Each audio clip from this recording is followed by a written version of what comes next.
Добро вечер. Го следите централното издание на дневникот на К1. Ова се настаните на денот. За заедничка Македонија во Велес и Кавадарци.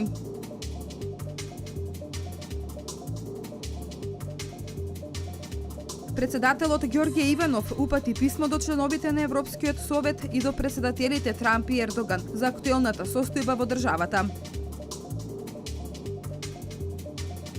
Вработените во фабриката за шински возила Колска повторно штрајкуваат.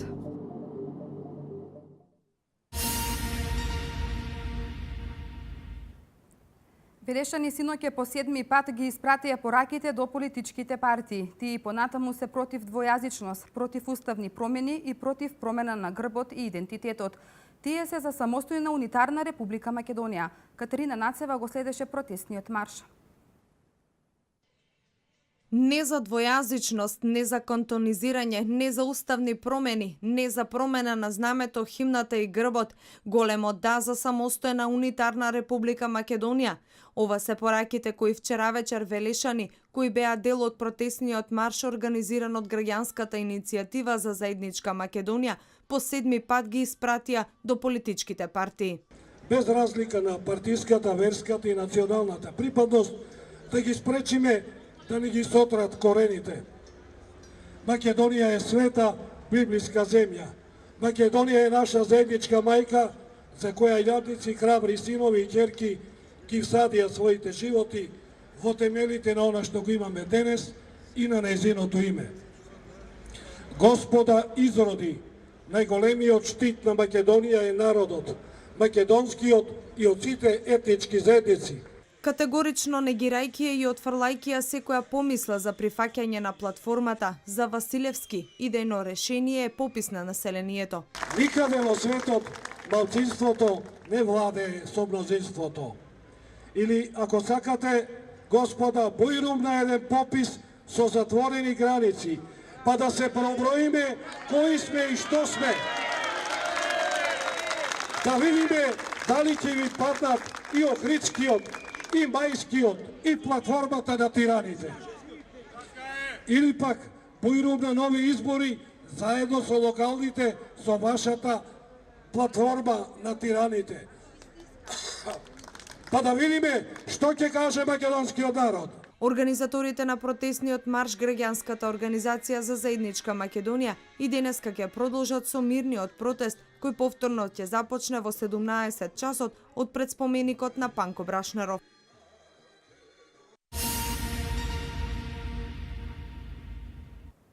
Како и претходните денови, така и вчера вечер кавадарчани масовно се приклучија кон иницијативата за заедничка Македонија. Тие велат дека само на ваков начин се брани држава и на ваков начин се дава до знаење дека народот е тој кој што одлучува за својата земја. Никој друг, а особено не земји од соседството. Народот е тој кој што треба да ја реши моменталната ситуација во државата. Народот е тој кој јасно и недвосмислено укажува дека заедничкиот живот кој го имаме со народите од сите националности е единствениот модел на ваква мултиетничка и мултинационална земја каква што е Република Македонија, да чекори напред и полека но сигурно да си го завземе местото во европското семејство, порачаа кавадарчани од градскиот плоштад. Скромни сме во барањата, не бараме многу. Само бараме да не слушнат и да го препознаат искреното во тоа нашето изречено, нашето кажано. Изборот е еден. Изборот е јасен, изборот е тука. Една химна, едно знаме, еден јазик, едно име, за наша заедничка Македонија. На ваков начин се брани држава и на ваков начин се дава до знаење дека само народот е тој кој што одлучува за својата земја, никој друг, а особено не земји од соседството. Сакаме нашите деца да растат во земја која ќе се вика Македонија и каде ќе се изучува само македонскиот јазик, порача пеачката Александра Михова. Сакаме да живееме мирно заедно со сите оние луѓе кои што живеат во нашава земја. Не сакаме да се прифати никаква платформа, што и да значи тоа. И тоа би било тоа. Јас како, да речеме, како пеач, би сакала утре, не знам, дај Боже, кога некаде би ја представувала својата земја, да кажувам дека ја представувам земјата која што се вика Македонија, да можам секаде каде што ќе отидам да ја отпеам химната на македонски јазик, знамето да си остане знамето, македонското знаме кое што сите си го знаеме, со кое што сме растели и тоа е најбитно. Само со голема масовност и голема истрајност ќе го добиеме она што го сакаме, а тоа е да ја зачуваме унитарноста на земјата и во тој правец со заеднички напори и заеднички сили да одиме напред, да создадеме подобра и посветла иднина за нашите поколенија, велат кавадарчани, поддржувачи на граѓанската иницијатива за заедничка Македонија.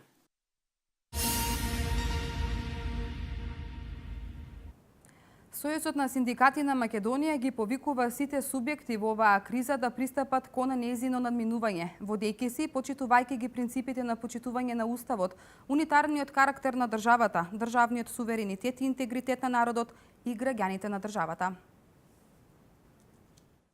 Сојузот на синдикатите на Македонија ја изразува својата загриженост за ескалацијата на политиките, а се поевидентни економски состојби во државата, апелира и бара до сите инволвирани во овој процес во интерес на стабилноста на државата, во интерес на просперитетот на македонското општество, во интерес на обезбедување на нормален процес на работа, во интерес на обезбедување на социјално-материјалната и економската состојба на работниците и граѓаните на Република Македонија, да ги преземат сите уставни и законски надлежности за справување со кризата. ССМ ги повикува и бара сите актери и субјекти во оваа криза да пристапат кон нејзино надминување, водејќи се и почитувајќи ги принципите на почитување на уставот, унитарниот карактер на државата, државниот суверенитет и интегритет, рамноправност и интегритет на народот и граѓаните и мултиетничкиот карактер на државата. ССМ во интерес на спроведување на овие основни уставни вредности и принципи повикува на нивно почитување како основа која ќе овозможи на тамошен просперитет на граѓаните и на работниците во Република Македонија. За ССМ надминувањето на кризата, доследното почитување на уставот, законитоста, унитарноста и суверенитетот на државата и заедничкото живење е приоритет на сите и основен предуслов за мирен и спокоен живот и развој на Република Македонија.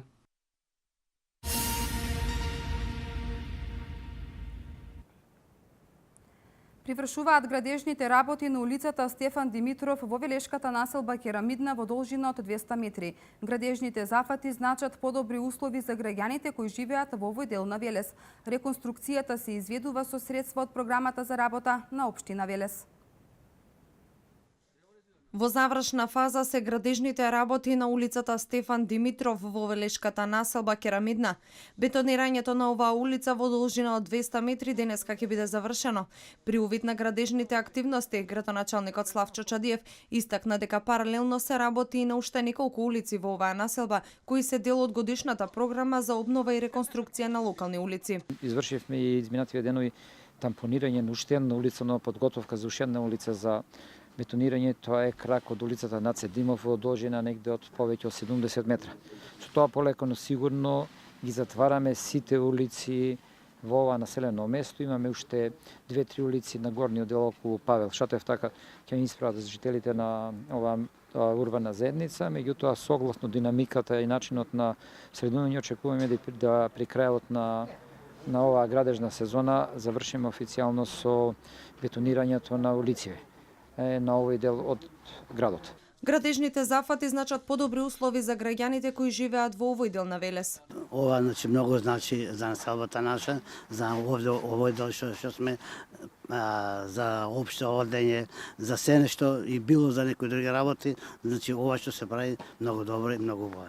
Предходно на улицата Стефан Димитров беше замената старата водоводна линија со нова. По бетонирањето остануваат уште неколку работи за доуредување на просторот за целосно завршување на реконструкцијата. Финансиските средства се од програмата за работа на општина Велес.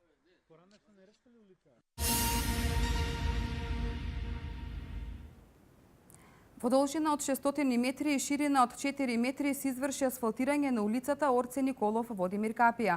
Во реконструкцијата на улицата е опфатено тампонирање, поставување на бетонски ивичњаци и асфалтирање на коловозот. Јавното комунално предпријатие Бошава претходно изврши поврзување на водоводната мрежа со новиот водовод, се со цел за поквалитетно снабдување на населението со вода за пиење. Покрај ова на дел од улицата во должина од 200 метри се постави и атмосферска канализација.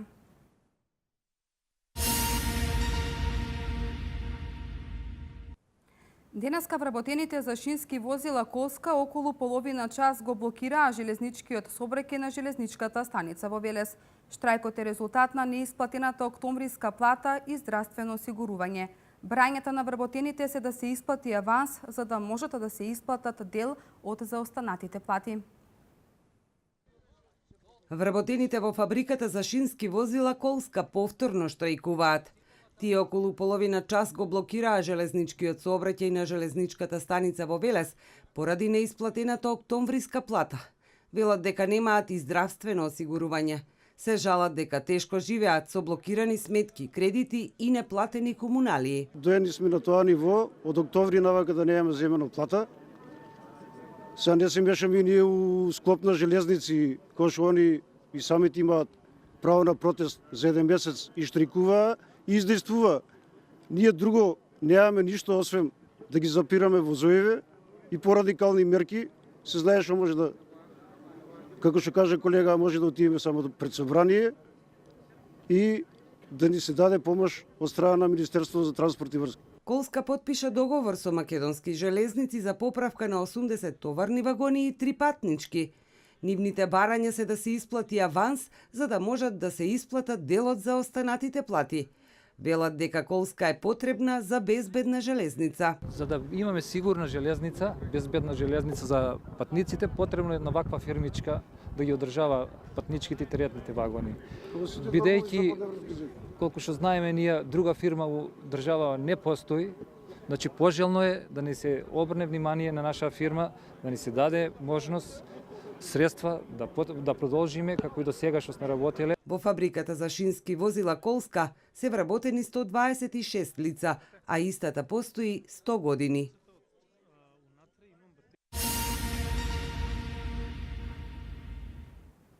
Иако минатата недела имаше релативно високи температури, тоа нема негативно да влие врз земјоделските култури. За доцнетото будење на вегетацијата во споредба со лани доцни за скоро 2 недели и се уште во состојба на презимување што ги прави посебите поиздржливи во случај на појава на мразеви. За речиси 2 недели доцни будењето на вегетацијата во споредба со минатата година и се уште е во состојба на презимување, што пак ги прави посевите поиздржливи. Минатата недела во земјава имавме релативно високи температури, но тоа нема негативно влијание на земјоделските култури. Земјоделците имаа можност да ги продолжат работите на отворено, но влажноста во почвата се намалува и се чувствува недостиг на вода потребна за растворање на азотните ѓубрива како прихрана за есенските посеви. Метеоролозите најавија серија влажни бранови за оваа недела, кои ќе придонесат да се надополни влажноста во почвата. Пониските температури пак го успоруваат будењето на вегетацијата. Сепак и раните коскести овошки, како што е, например, бадемот долж поврдарието, веќе се појавуваат на бабрени папки. Доцнењето на будењето на вегетацијата ќе ги заштити растенијата.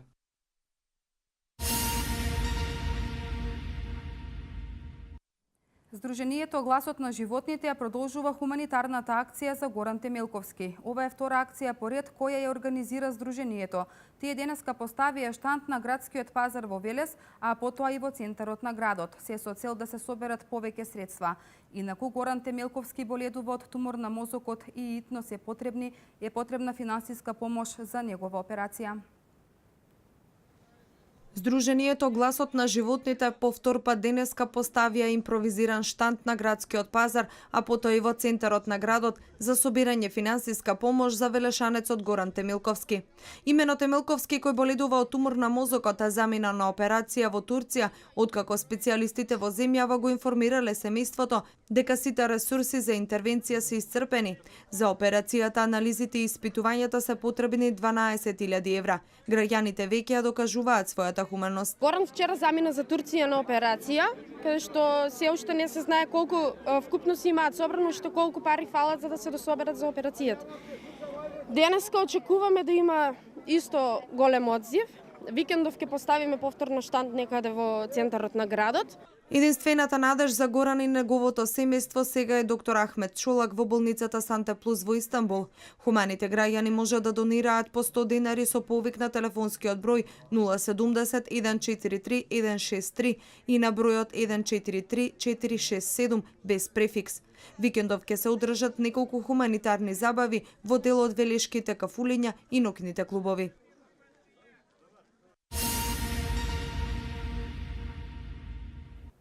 Генералниот секретар на ОПСЕ Ламберто Заниер утре и четврток ќе посети Македонија. Според најавите, Заниери се очекува да разговара со председателот Ѓорѓе Иванов, со министерот за надворешни работи Никола Поповски и со представници на парламентарните политички партии. Останатите вести од Македонија во продолжение. Председателот на Република Македонија Ѓорѓе Иванов упати писмо до членовите на Европскиот совет, председателот на Европскиот совет Доналд Туск, до генералниот секретар на НАТО Јенс Столтенберг и до двата стратегиски партнери на Република Македонија, до председателот на Соединетите Американски држави Доналд Трамп и до председателот на Република Турција Реджеп Тајип Ердоган, во кое ги запознава со актуелната состојба и со сето она што се случува во Република Македонија.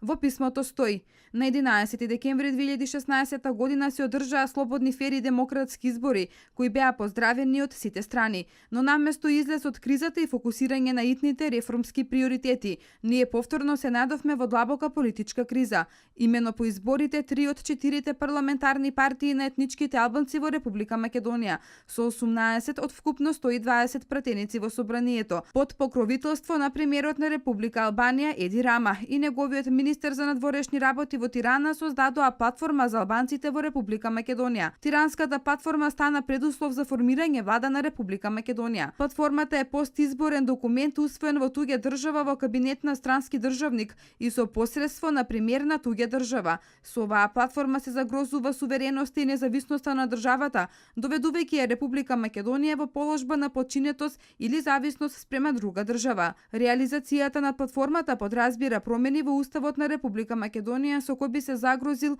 унитарниот карактер на државата. Платформата го нарушува Охридскиот рамковен договор, кој ги регулира односите на етничките заедници со државата Република Македонија и нивните меѓусебни односи. Во спротивност со Охридскиот рамковен договор, платформата е дискриминаторска кон другите етнички заедници, бидејќи приоритизира само една заедница. Оваа платформа од Тирана дополнително ја дестабилизира внатрешно политичката состојба и ги зголемува меѓуетничките тензии во Република Македонија. Како председател на Република Македонија, земја долгогодишен кандидат за членство во Европската Унија и НАТО, очекувам да се ангажирате и да ни помогнете, бидејќи иднината и перспективата на моите сограѓани се пред мощне сериозен предизвик. Стои во писмото испратено од председателот Ѓорѓе Иванов.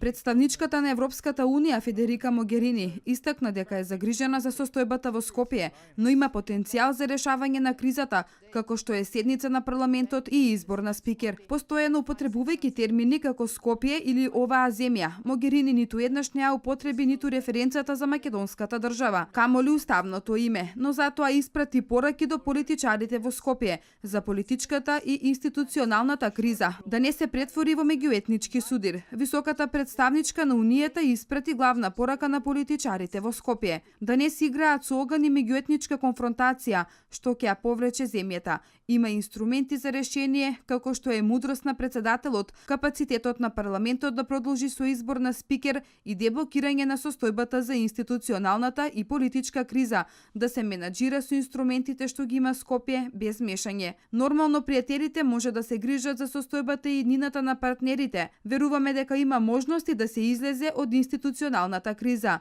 Има ресурси за тоа во Скопје, каде има искрена и конструктивна размена за ова со сите политички лидери во парламентот и со председателот. Се надевам дека мудроста ќе надвладее, порача Федерика Могерини. Шефовите на дипломатиите на ЕУ земјите на Советот на Унијата не донесоа заклучок во однос на дебатата за Западниот Балкан и земјите во регионот, па она што го пренесе Могерини, како и некои од министрите претходно, се само пораки што во име на Европската Унија се испратија кон регионот.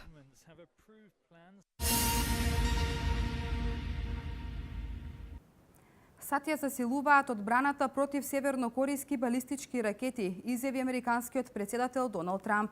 Тој даде поддршка за Јапонија и за Јужна Кореја во телефонски разговор со нивните лидери. Сад преземаат действија за засилување на способноста да се спротистават на напади од Северна Кореја со балистички ракети и да се одбранат од нив со користење на целиот свој воен арсенал, наведува Белата куќа во соопштение. Ова е свето денеска. Републиканците во представничкиот дом на Американскиот конгрес објавија денеска долго очекуван предлог закон за здравствена реформа, отфрлајќи голем дел од законот на поранешниот председател Обама, познат како Обамакер. Мерката може да резултира со намалена улога на владата во здравствената грижа и се очекува дека како последица помал број американци ќе имаат здравствено осигурување. Комитет на представничкиот дом планира гласање за новиот закон в среда, што може да покрене клучна овогодишна расправа во Конгресот, при што успехот на републиканците не е сигурен со оглед на внатрешните поделби.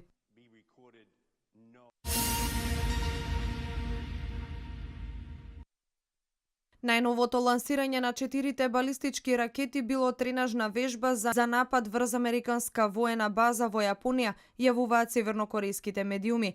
Лидерот на Северна Кореја, Ким Џонг Ун, го надгледувал лансирањето извршено од воена единица задолжена да изврши напад врз таква база и лично дал наредба за лансирање. Севернокорејските медиуми наведуваат дека Ким изјавил: "Оти 4 ракети испукани симултано изгледале толку прецизно речиси како акробатски летачки корпус во формација."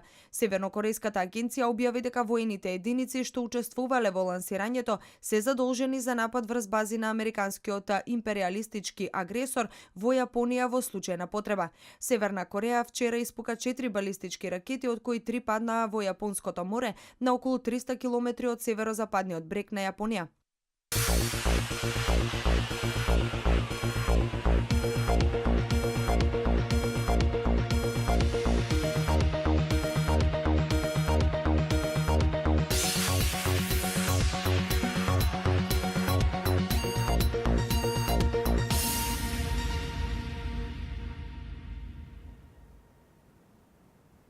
Времето денеска претежно облачно со повремени врнежи од дожд, на планините од снег. Побилни врнежи ќе има утре во западните делови, каде се очекува да наврнат 20 литри на метар кубен.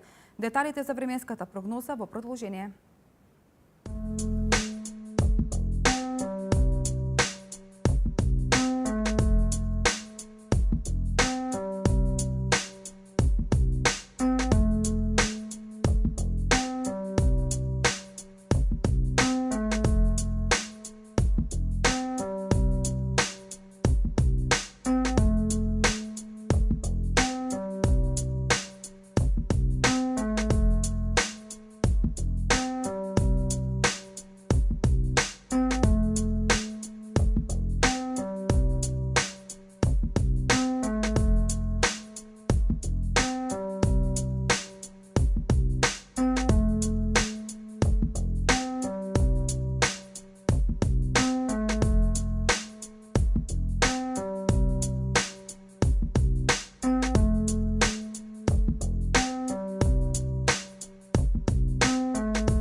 Со оваа информација го завршуваме дневникот. Останете и понатаму со програмата на К1 телевизија. Пријатно!